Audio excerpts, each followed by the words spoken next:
Hello guys, स्वागत है आप सभी का एक और न्यू वीडियो में, जिसमें आज हम गैप्योंग किम की डेथ की मिस्ट्री को सॉल्व करते हुए एक और परत को खोलेंगे, वो भी बारीक से बारीक डिटेल्स को एक्सपोज करके। लेकिन पहले ही बता दूं कि इस पूरे प्रोग्राम के अंदर हमारा मेन फोकस जिन्यूंग पार्क और प्री जनरेशन के टाइम के एरा के दरमियान होगा। शुरू से शुरू करें तो चैप्टर 393, जिसमें पहली बार जिन्यूंग पार्क का थोबड़ा रिवील हुआ था और हमें पता चला था कि ये महाशय प्री जनरेशन के गांडुओं में से एक है जो गैप्योंग किम के साथ खुदाई मचाते थे। फास्ट फॉरवर्ड 100 चैप्टर के बाद टॉम ली यूजीन की शर्तों को फुलफिल करके फाइनली मिलता है जिन्यूंग पार्क से, लेकिन मिलते ही उनके बीच में फाइट शुरू हो जाती है। एंड इसकी शुरुआत भी जिन्यूंग पार्क ने ही की थी, बिकॉज उसे ऐसा लगा था कि टॉम ली की वजह से ही गैप्योंग किम की डेथ हुई थी। लेकिन इस फाइट के दौरान जब टॉम ली सारी चीजों को क्लियर करता है और कहता है कि गैप की डेथ के टाइम पे हम तीनों तो वहाँ पर मौजूद ही नहीं थे, यानी कि मैं, तुम और इलाइट का नाम सुनते ही जिन्यूंग पार्क को सीजर्स आने लगते हैं। अब वो लोग गैप्योंग किम की डेथ के स्पॉट पे एग्जैक्ट मौजूद थे या नहीं,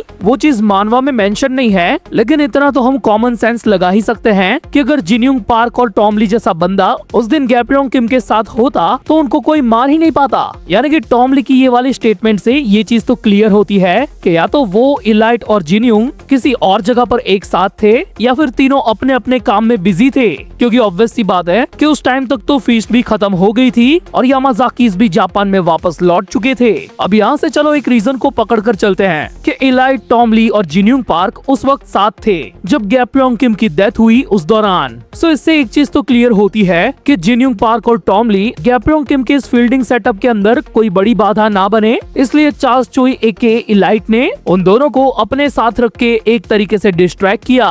लेकिन इस बात में कंफ्यूजन ये क्रिएट होता है कि हमें लुकिज्म में गैप्योंग किम की डेथ के बारे में मल्टीपल टाइम्स बता दिया जा चुका है, लेकिन जब भी ये बात निकलती है ना, तब जेम्स ली और कीटे किम के साथ साथ इसमें चार्ल्स चोई का नाम भी उतना ही उछलता है। सेकंड नंबर पर जेम्स ली ने खुद ने भी ये एडमिट किया है कि गैप्योंग को निपटाते टाइम वो अकेला नहीं था, मतलब उसके साथ कीटे किम तो था ही, लेकिन उसके अलावा कोई और भी था, या फिर कहे कि थे, क्योंकि गैप्योंग किम जैसे मॉन्स्टर को हराना यंग जेम्स ली और कीटे किम के बस की बात ही नहीं थी। आई मीन उन दोनों का करंट वर्जन काफी ज्यादा पावरफुल है, लेकिन जब वो गैप्योंग किम के साथ लड़ रहे होंगे तब मुझे नहीं लगता कि वो लोग उतने भी ज्यादा ताकतवर थे।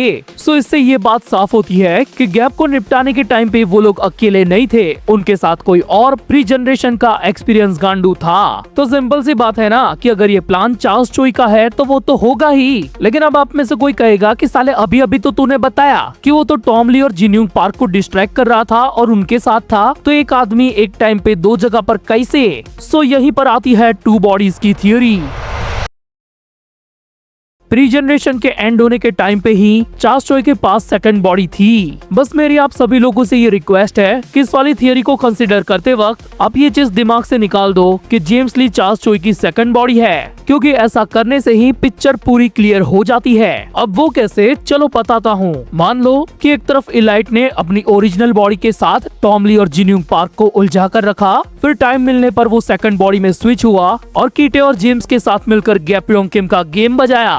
अनफॉर्चुनेटली उनको गैप्योंग किम के साथ साथ उनकी तलवार बेकोकॉन को भी मारना पड़ा और यहीं से उनका प्लान थोड़ा सा उथल पुथल हो गया। मे भी अपना दम तोड़ने से पहले बेकोकॉन ने कैसे ना कैसे जिन्यूंग पार्क तक ये खबर पहुंचा दी कि बहुत ही जल्दी गैप्योंग किम का भी विकेट गिरने वाला है, तो please as a action chief थोड़ी देर मदद के लिए आ जाओ। लेकिन जब जिन्यूंग पार्क टॉम ली और इलाइट को लेकर उस स्पॉट पर पहुंचा, तब तक बेकोकॉन और गैप्योंग का काम तमाम हो चुका था। लेकिन अपने दोस्तों को मरने से बचाने के लिए मेडिकल जीनियस जिन्यूंग पार्क ने एड़ी चोटी का जोर लगाया, पर ज्यादा कुछ कर नहीं पाया और इसी चीज का रिग्रेट उसके दिल गुर्दे कलेजी में हमेशा के लिए रह गया। अब ये सारी चीज हो जाने के बाद मान लो चार्ल्स चोई जिन्यूंग पार्क से अगेन मिला और उसके सामने अपना सेकंड बॉडी वाला सीक्रेट रिवील किया और जिन्यूंग पार्क से हेल्प मांगी कि वो उसकी इस सेकंड बॉडी के सारे फ्लॉस को दूर करे या फिर इसी के आधार पर उसको बना कर दे एक परफेक्ट बॉडी। वेल, दोस्ती के खातिर जिन्यूंग पार्क उसकी मदद कर ही रहा था, लेकिन इसी बीच उसको ये हिंट मिल गया कि अपनी इसी सेकंड बॉडी की मदद से चार्ल्स ने उसके दोस्त गैप्योंग किम को मरवाया था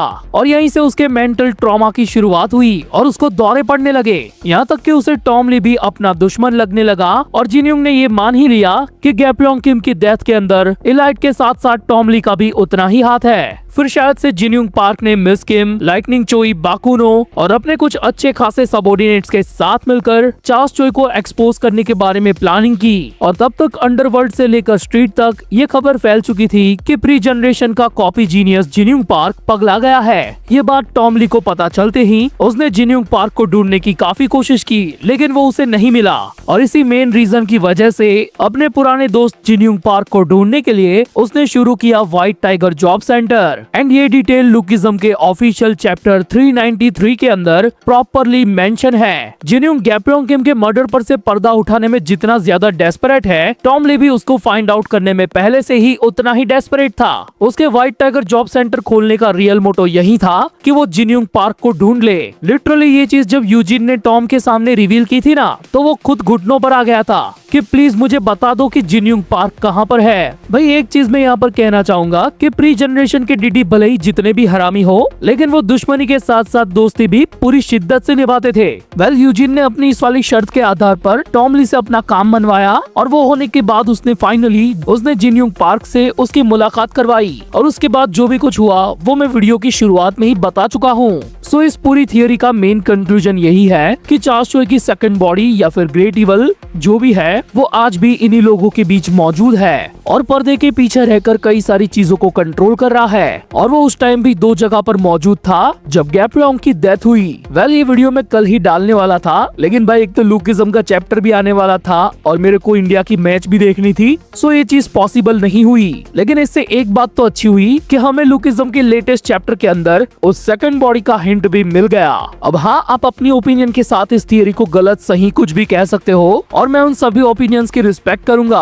बस मेरी आप सभी से एक ही दरखास्त है कि अगर आपको इस वाली थियरी के अंदर जो भी चीजें गलत लगती है उसको आप अपने पॉइंट ऑफ व्यू के थ्रू सुधार दो और इस थियरी को और भी ज्यादा परफेक्ट और एक्यूरेट बना दो। मे बी हम में से कई लोग एक असली कंक्लूजन पर पहुंच जाए और गैप्योंग किम की डेथ मिस्ट्री हम पहले ही सॉल्व कर दे। अरे नशे से चढ़ गई ओए कुड़ी, नशे से चढ़ गई, पतंग सी मर गई ओए कुड़ी, पतंग सी मर गई। उड़ता पवन जैसे, उड़ता चमन जैसे, दिल की दरार में हो झूलता सा लंड जैसे।